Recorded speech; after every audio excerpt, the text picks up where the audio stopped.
একটি সুন্দর জাদুকরী জলপরীকে কেউ না কেউ একটি কাচের জারের ভিতরে আটকে রেখেছিল। তার পানি পান করে সবাই সুস্থ হয়ে উঠছিল। এই কারণে তাকে আর কেউ সেই জার থেকে বার করছিল না।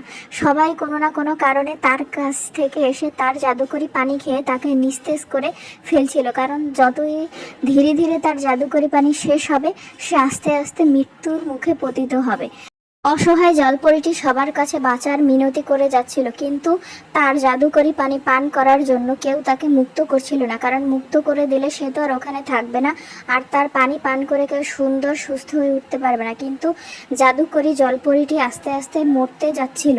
হঠাৎ করে সেখানে একটি অসহায় ভালো মেয়ে এসে হাজির হলো। সে সাহায্য চাইলে। আপনারাও জলপরীকে সাহায্য করতে চ্যানেল সাবস্ক্রাইব করুন, ভিডিওগুলো দেখুন। ভালো মেয়েটি জলপরীকে সাহায্য করার জন্য তাকে জার থেকে বের করে সমুদ্রের কাছে নিয়ে আসে এবং সেখানে তাকে বিশুদ্ধ প্রাকৃতিক পানিতে ফেলে দেয়। সেইখানে সেই তিনটি শয়তান লোককে সে জলপরী আটকে রেখেছিল এবং তাদেরকে সে শাস্তি দিল, আর তাকে সাহায্য করার জন্য সেই অসুস্থ মেয়েটিকে জলপরী সুস্থ করে দিল। চ্যানেলটি অবশ্যই সাবস্ক্রাইব করবেন এবং ভালো ভালো ভিডিও দেখার জন্য ধন্যবাদ।